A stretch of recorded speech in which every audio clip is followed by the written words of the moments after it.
Mwanamichezo wa Rick Media, karibu sana popote pale ulimwenguni unapoifuatilia Rick Media. Nikwambie tu hii ni Sport Hub ya Rick Media na mimi ni Sostenes Ndunguru. Nyuma ya kamera yuko Juma Koba. Bwana, tunazungumza michezo na tunafanya michezo. Leo nimetembelewa na wageni wangu hapa ofisini kutoka Stein Warriors. Hii ni timu ya basketball ambayo inashiriki ligi kuu ya basketball mkoa wa Dar es Salaam. Hawa ni wamepanda ligi kuu mwaka huu ni msimu wenu mnacheza ligi kuu Yes, tupo na kiongozi wa Stein Warriors hapa, lakini pia mchezaji yuko hapa. Tutazungumza nao, watuambie experience kutoka kwenye basketball, watuambie mipango yao msimu huu wanataraji kufika wapi, lakini ugumu wa ligi ya basketball tunafahamu. Watu wengi tunaishia kuona mchezo wa basketball tukifikiri ni mchezo rahisi. Taambia, lakini tunafahamu pia uwekezaji wa basketball ni rahisi kiasi hicho au nao ni gharama pia. Karibu sana tumsikilize kiongozi ambaye yuko hapa. Kama nilivyokuambia, Sostenes Ndunguru langu jina, nyuma ya kamera yuko Juma Koba. Mkuu, karibu sana. Nashukuru sana bwana. Heshima yako mkuu. Nashukuru bwana Sostenes. Naipokea kwa mikono miwili. Uzima upo?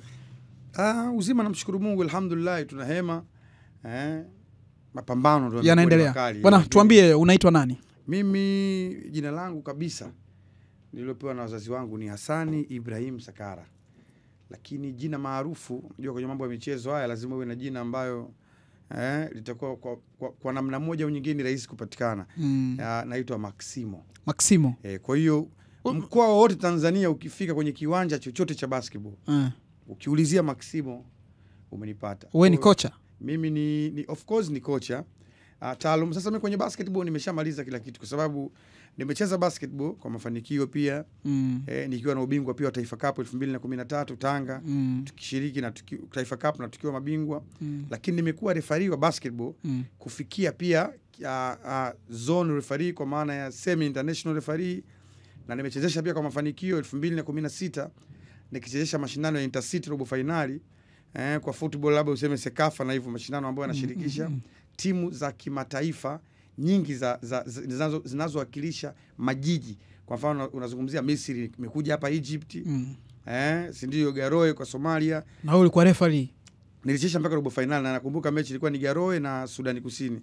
Kwa hiyo utaona nimecheza kwa mafanikio, nimekuwa refa kwa mafanikio, nimekuwa pia kocha, si ndio, na pia nitasema kwa mafanikio. Lakini sasa hivi ni sports general manager wa Stein Group, kwa maana nasimamia michezo yote katika kampuni ya Stein. So far hii timu ni ya kampuni na kuna timu zaidi ya moja, kuna ya football, kuna basketball, ndio. Kwa hiyo nikisema naongea na gwiji kweli kweli kwenye basket nitakuwa sijakosea. Uko sahihi. Karibu gwiji. Nashukuru.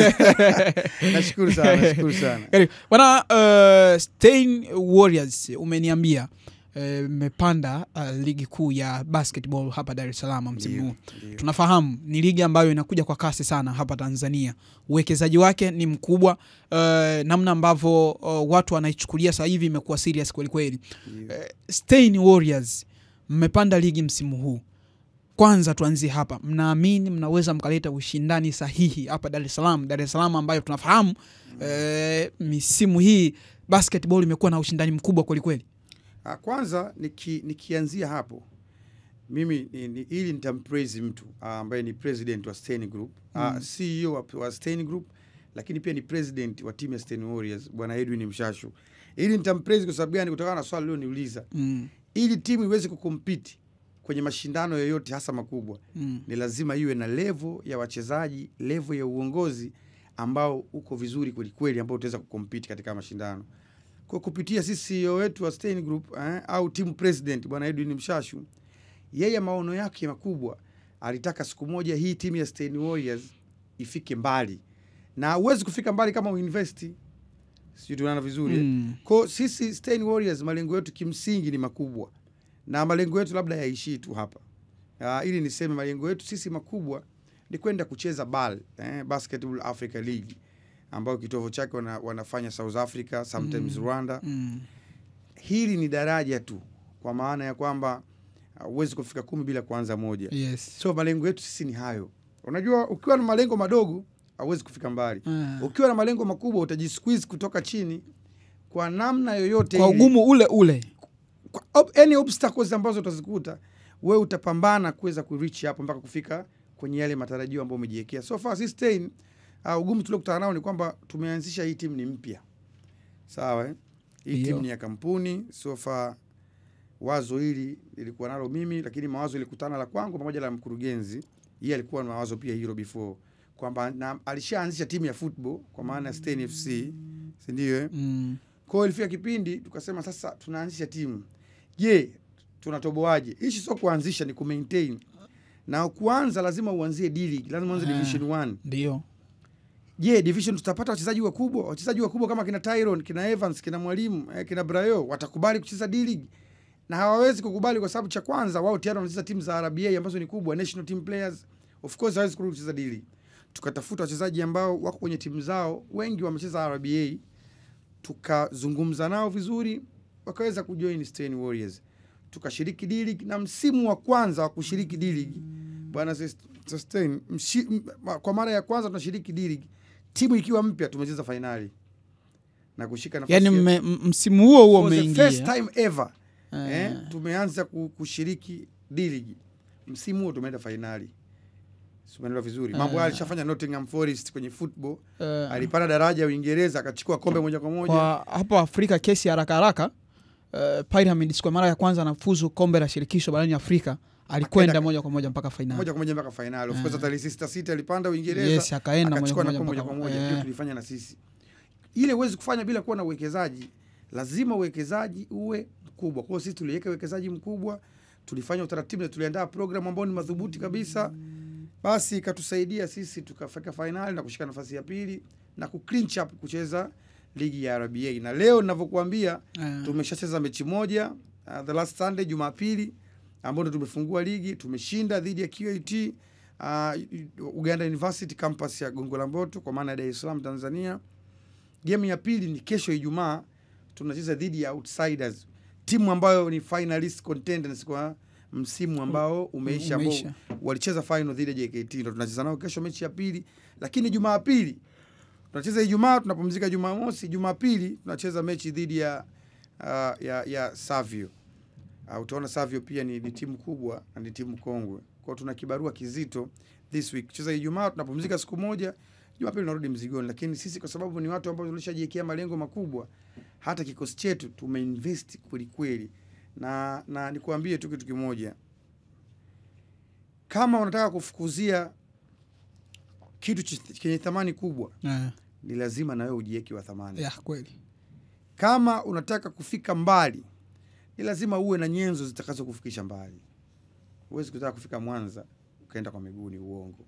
Ukaenda kwa baiskeli. Lazima utafute nyenzo ambazo zitakufikisha mbali. Yes. Kwa sisi kuelekea mafanikio yetu au objectives zetu kwa kwenda mbali, ni lazima tujizatiti, tucheze vizuri, tuhakikishe tunafika finali ya RBA msimu huu. Tunaenda kucheza NBL, National Basketball League, ambayo mshindi ndo anaenda kwenda kucheza wapi?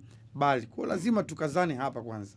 Maximo, umezungumza kuhusiana na namna ambavyo mmekuwa na ndoto kubwa na hii Stein Warriors. Mimi nataka nipate experience kidogo na fahamu pia hata watazamaji watataka kusikia kutoka kwako. Ushindani wa basketball kwenye nchi yetu kwa sasa, level hiyo ya ushindani ipo au bado tunacheza kama mark time? Ushindani wa basketball ni mkubwa sana. This time around the competitions it's very competitive. Kiukweli kabisa. Mashindano ya basketball kwa miaka hii ya karibuni yamekuwa na tija kubwa, na ndio maana for this first time ever, ukitoa miaka 2005 2006 walikuwa na mdhamini, siwezi kumtaja hapa, alidhamini mashindano kwa mfano ya NBL yakawa mazuri, Super Cup. Miaka hii 2015 ya karibuni hakukuwa na mdhamini kama aliyokuwa sasa hivi. Sasa hivi Hussein, kila game timu yoyote itakayoshinda na ushiriki RBA, wachezaji 12 na viongozi 4, maana yake watu 16 wa timu, kila mmoja atapata 88,750, ikiwa ni mgawanyo wa milioni 1,400,000 karibu na 10,000 kila mmoja, kila mechi. Kwa hiyo ukiona leo wameshinda, kila mchezaji anapata hiyo hela. Wakishinda mechi ya pili, kila mchezaji anapata hiyo hela.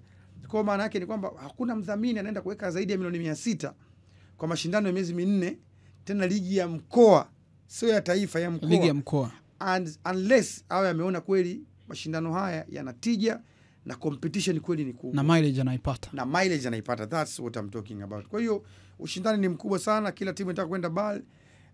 Ukizungumzia mwaka juzi, miaka 2 mfululizo timu ya Paz ilibahatika kwenda BAL, mpaka South Africa. Timu ya Dar City pia tumeona. JKT imecheza BAL msimu huu, nazungumzia tujuzi, na ilifanyika bahati nzuri hapa kwenye uwanja wa Philbert Bay indoor. Kwa hiyo utaweza kuona kwamba ni timu ambazo zinajaribu kushiriki kila mwaka.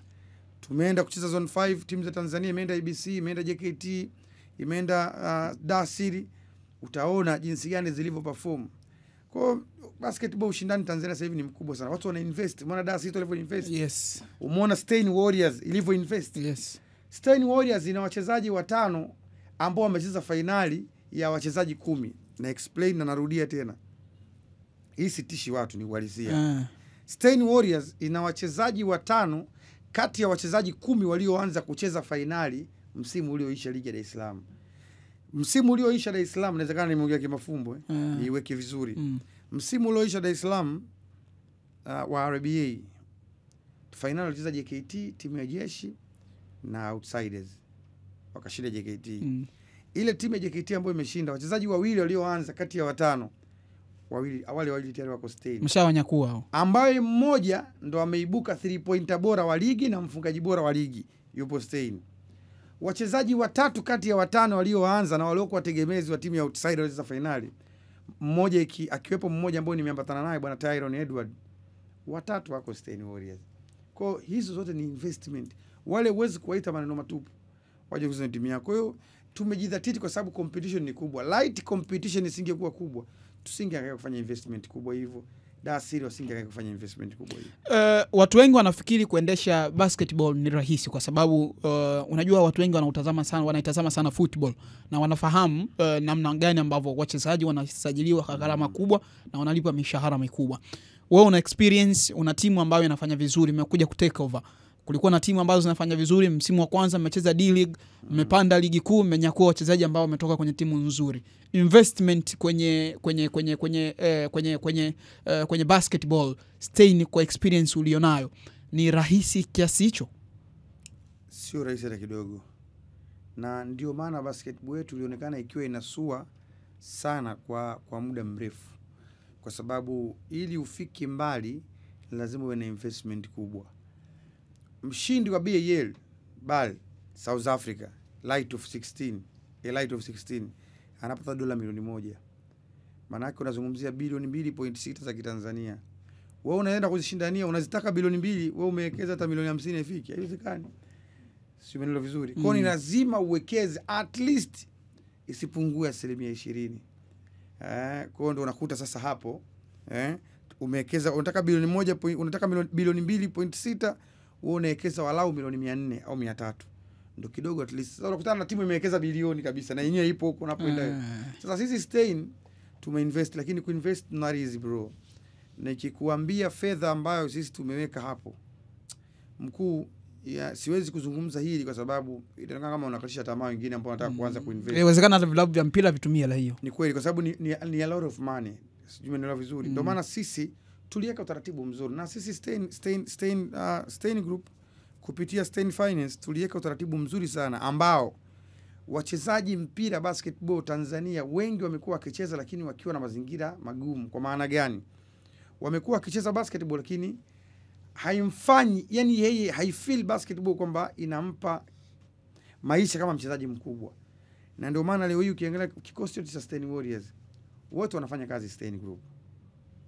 Tofauti wanafanya kazi Stein Finance, Stein wapi, lakini wote wako Stein Group. Ni wafanyakazi ofisini. Wanapiga kama mimi tai sasa hivi, wanaenda ofisini asubuhi mazoezini, akimaliza anakwenda mazoezini, kazini.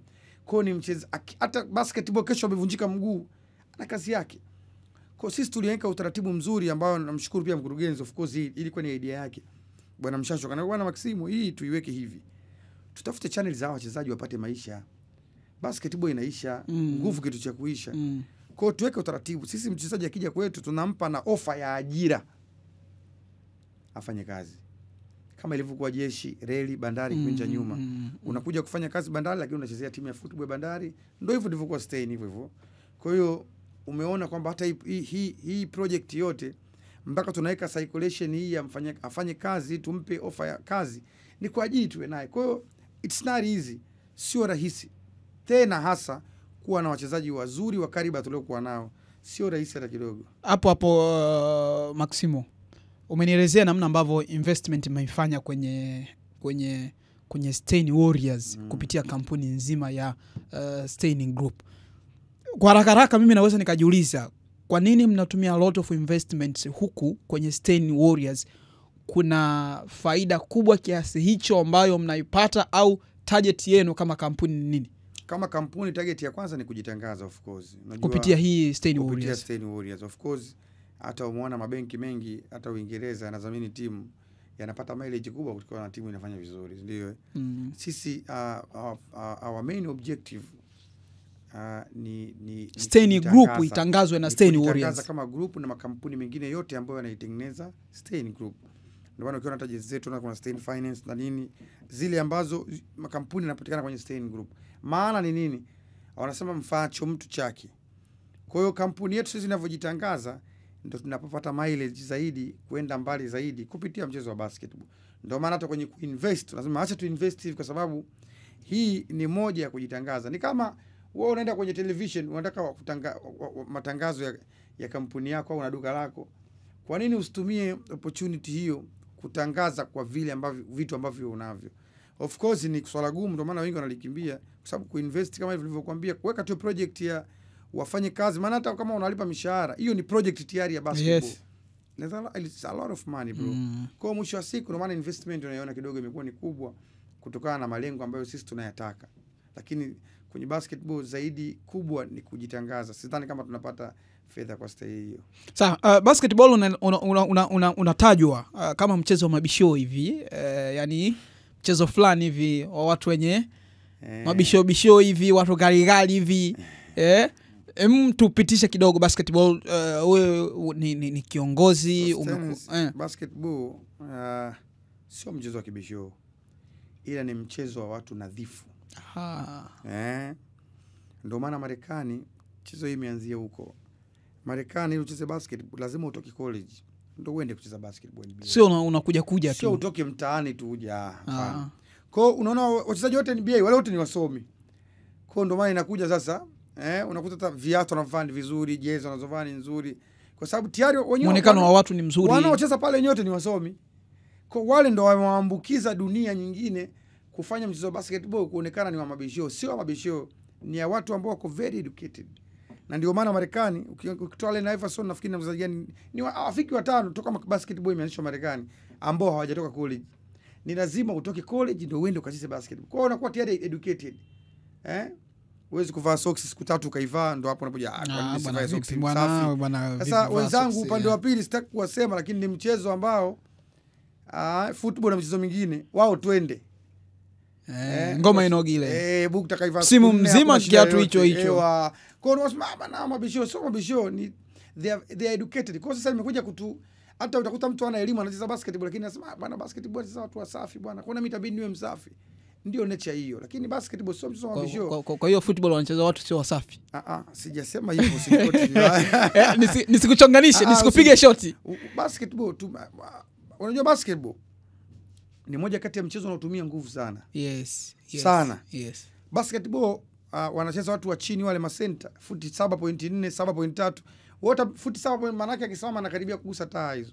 Utachezaje na watu wao kama huna nguvu? Kwa hiyo ni mmoja kati ya mchezo ambao lazima kwanza uwe na jumping ability. Hata wewe mfupi lazima uruke sana. Lazima ufanye sana mazoezi. Sasa utaweza kuona sio kibisho. Kama ingekuwa na kibisho usingekuwa mchezo ambao unahitaji mazoezi mengi. Ila ni mchezo ambao watu wanaocheza mchezo ni nadhifu. Na ndio maana hata sisi Afrika tumeadapt. Kwa hiyo inawezekana mimi hapa nisiwe msafi, lakini kile nikiangalia wenzetu raba kali basi, ndio maana raba zetu tumeziona za kupanda kidogo kwa ajili ya kulinda enka na nini. Upande wa pili sijasema kama sio nadhifu. Mbona wengi nadhifu tunaangalia, ila wamechagua kuishi maisha hayo kwa sababu hajaangalia level ya mtu gani acheze. Na hata ukiadapt kwa wenzetu kule ni mchezo ambao kila saa mtu kachafuka. Kwa hiyo sisi tunahisi ni kawaida au inatakiwa kuwa vile, lakini sio. Umeona Ronaldo akiwa nje ya uwanja ndio alivyokuwa msafi, alivyokuwa katulia hivi. Umepata wachezaji wetu wakiwa nje ya uwanja, kapiga kipensi kimechanika, dunia je kushuhudia. Kwa ni the way, sio kwamba wale wenzetu hawavai vizuri, hapana, ni nadhifu. Transformation ya kutoka kuja hapa ndo changamoto. Mchezaji mdote anasendwa na vindala tu. Nani kasema mchezaji kila saa avae ndala? Unaona Ronaldo kila saa anavaa ndala, Messi anavaa ndala, Neymar anavaa ndala kila saa. Wachezaji wa hapa most of the time kila ukiwakuta vindala sendo na jeans, kashuka kwenye gari yake kavaa vindala. Mkuu, this is not a branding of yourself. Ndio maana hata sisi mishahara wanakuja kina Aziz Ki wanalipwa hela nyingi. Sio wachezaji wetu wazuri wapo. Unajiwekaje? That's a problem. Unalalamika mimi nakula ugali sina sukari sina chumvi. Wewe umejiwekaje? Umejiweka kula pizza, kula baga, umejiweka staili hiyo. Kwa mtu anakuchukulia the way utakavyo umejiweka. Bwana, kabla sijazungumza na mchezaji dakika chache, nataka nipate experience moja kutoka kwako. Sehemu yoyote kuna ile wanasema ni kama sehemu ya mfano. Ukizungumza football kuna mataifa ambayo tunataja kama mataifa ya mfano. Tunazungumza kama Morocco, tunazungumza kama Egypt, tunazungumza kama South Africa. Ni mataifa ambayo tunaamini wao kwenye football wameshapiga hatua muda mrefu. Kwa Afrika mataifa 3 mpaka 5 ambayo mnayatazama kama ni role model kwenye basketball ni yapi? Kwa Afrika sema mataifa yako mengi. Kuna Congo kwenye basket wao washapiga hatua sana, wamecheza mpaka hizo Olympic karibu na nusu finali huko, si ndio? Sawa.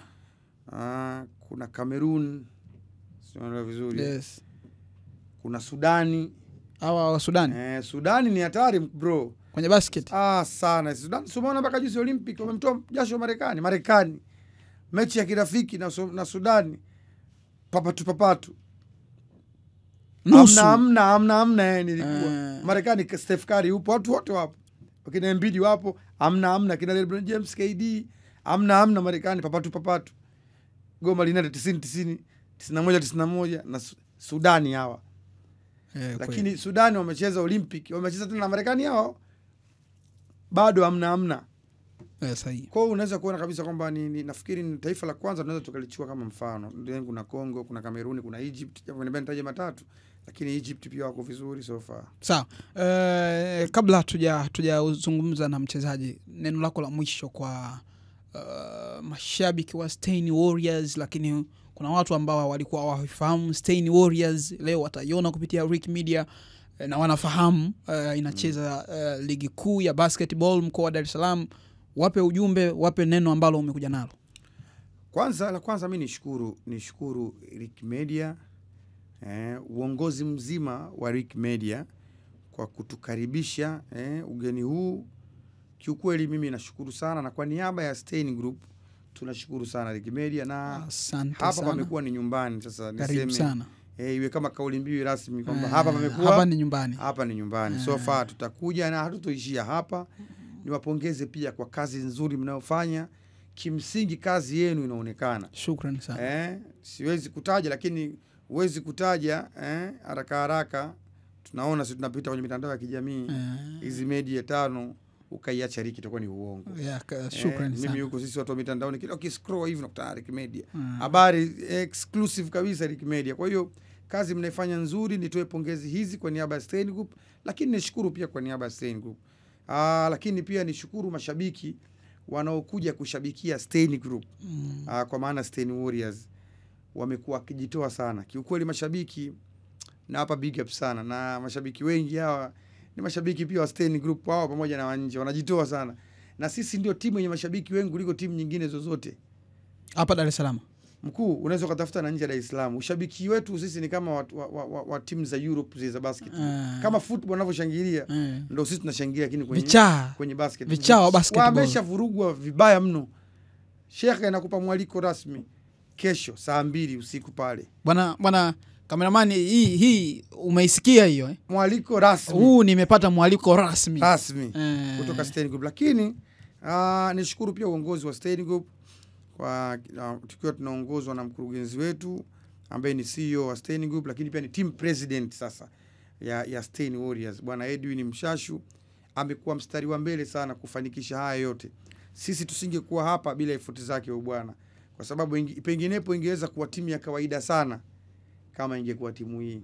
Kwa hiyo kimsingi zaidi namshukuru sana Edwin Mshashu, lakini sasa niwakaribishe mashabiki. Kesho tunacheza saa 2 usiku. Naomba nawakaribisha mashabiki wa Stein Warriors. Mashabiki wa Stein Warriors of course nawakaribisha. Tukutane viwanja vya Don Bosco saa 2 kamili usiku. Usafiri utaanzia Kawe, makao makuu ya Stein Group, bure kwenda na kurudi. Kwa hiyo tukutane pale. Bwana, hilo ulilolisema la muhimu sana hilo. Na kila siku hebu nirudie ile. Usafiri kwa shabiki wa Stein Warriors ni bure. Ukitaka kwenda Kawe na kurudi pale, hata kama utakuwa unashukia njiani, unashuka njiani. Na usafiri sio kujibana bro. Kwa hiyo unapatikana. Kwa hiyo mimi niwakaribisha mashabiki wetu. Ligi ndio imeanza hii, road to BAL. Bwana, na ushindi kesho upo mapema tu. Jamaa timu wanayo swali cheza finali msimu uliopita. Timu nzuri na mechi itakuwa ni ngumu. Na mechi ya kwanza wamemfunga JKT. Yaani outside wamemfunga aliyowafunga finali akachukua kombe. Mechi ya kwanza wameanza kama walivyocheza final na wameshinda. Kesho wanacheza mechi na sisi. Itakuwa ni ngumu, na ukiangalia wachezaji wao watatu sisi tumewachukua, kwa hiyo itakuwa ni mechi kama ya kisasi. Watu wanacheza na moyo unaouma. Bwana, mimi nikushukuru sana. Nashukuru sana. Umeniambia anaitwa mchezaji anaitwa Tyron Edward. Tyron. Bwana Tyron. Karibu bwana, tuzungumze kidogo. Karibu. Mimi cameraman sitaki hata akate kamera yake bwana. Cameraman tusubiri bwana. Leo cameraman anatusubiri sisi. Unajua cameraman amezoea kusubiriwa Kifika kwenye shughuli unaambiwa tunamsubiri cameraman. Leo cameraman tunamsubiri sisi. Bwana Tyron, karibu sana. Asante sana. Karibu sana. Asante. Bwana, mambo vipi? Safi sana. Uko vizuri? Mungu anasaidia. Mambo yanaenda Kabisa. Bwana, nimezungumza hapa na Maximo.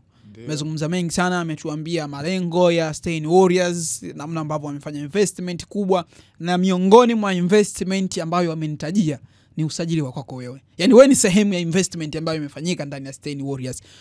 Tuambie malengo yako kwanza, hapo tuanzie hapo ndani ya Stein Warriors. Unaona unawasaidia kwenye malengo yao, umeenda kufuata hela tu?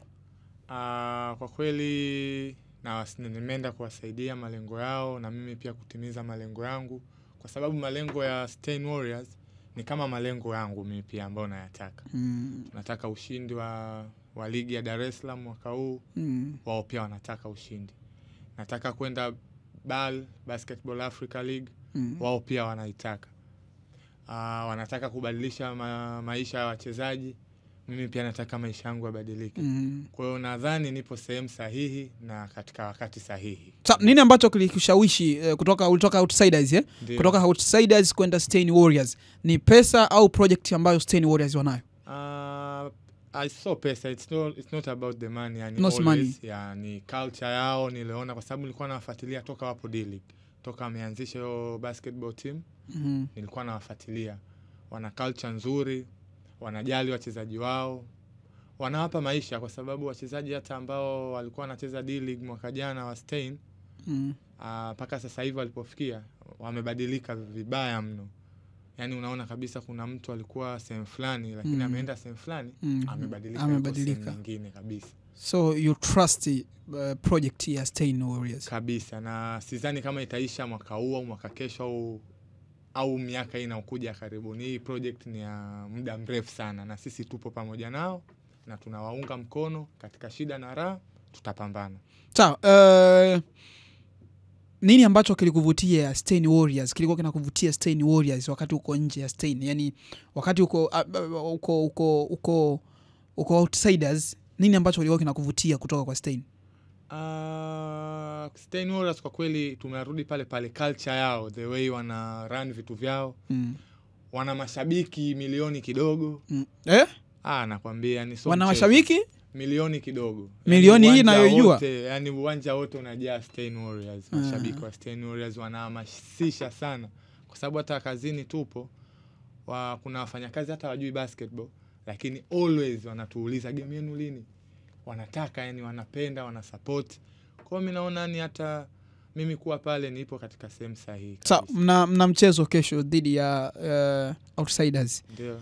Zungumza wewe kama mchezaji, maandalizi na utayari wenu kuelekea kwenye mchezo huo wa kesho. Tupo tayari kwa sababu toka Jumatatu tulikuwa tunaenda kufanya mazoezi kwa sababu ya outsiders. Kwa hiyo toka Jumatatu mpaka leo hii Alhamis tumejipanga vizuri sana jinsi ya kucheza na outsiders na kupata huo ushindi. Kwa sababu mimi nilikuwa outsiders, kuna vitu fulani navijua kutoka kwa ile timu, kwa hiyo nimewaelekeza wenzangu mbinu kadhaa za kivita. Nadhani tupo vizuri kwenda kupambana. Na kesho inshallah ushindi utapatikana. Kabisa. Sikuangushi Ricky. Kesho yani uje uangalie mapambano. Nije niangalie ushindi, mapambano au ushindi? Ushindi, uje uangalie ushindi mwenyewe. Na nataka tena tukishinda uje uniulize tena. Uliniambia Tyrone jana hivi na hivi na. Kwa hiyo kesho unaniahidi nije na Mike. Kabisa. Ili swali ambalo umeniahidi leo kesho ni ushindi, nikuulize kesho baada ya mechi. Kabisa, pale pale uwanjani. Bwana vipi? Tyrone uliniambia kitu fulani kimetokea, kitatokea na kimetokea. Tutakuwepo pale. Sawa, zungumza na mashabiki wa Stein Warriors ambao watakuja kesho uwanjani kuangalia mkicheza na outsiders. Mimi kwanza nawashukuru, hata game yetu ya kwanza walikuja kwa wingi kutusupport na tulipata ushindi, so nawashukuru sana mashabiki wa Stein Warriors. Waendelee kuja kutuhamasisha na kesho nawaahidi ushindi mkubwa sana, sio kama ushindi wa Jumapili iliyopita. Hatutowapa tena stress kama ile. Wa Jumapili iliyopita ulikuwa wa stress kabisa, game ilikuwa so rahisi. Ilikuwa tough. Na ilikuwa game ya kwanza, kwa hiyo game ya kwanza ina mambo mengi sana, changamoto nyingi, hatujajuana vizuri wachezaji. Wajua mazoezi sio kama game. Yes. Kwa mazoezini unaweza ukute tupo vizuri, lakini ukienda kwenye game mambo yaendi. Vitu vinagoma. Kwa hiyo kesho nawaahidi mashabiki tutachukua ushindi na wasituchoke. Stein Warriors wazidi kutuhamasisha na kutupenda. Mimi nawapenda sana mashabiki wangu. Bwana, mimi nikushukuru sana na karibu sana Rick Media. Asante sana brother Rick, tupo pamoja. Sawa. Bwana, hao walikuwa ni wageni kutoka Stein Warriors, timu ya basketball ambayo inashiriki ligi kuu ya basketball mkoa wa Dar es Salaam, ambao tumezungumza nao hawa kwa hapa kwa marefu na mapana. Sostenes Ndunguru langu jina, kwenye nyuma ya kamera alikuwa Juma Koba. Bwana, shukrani. Bwana Juma, jina lako linanitesa sana. Juma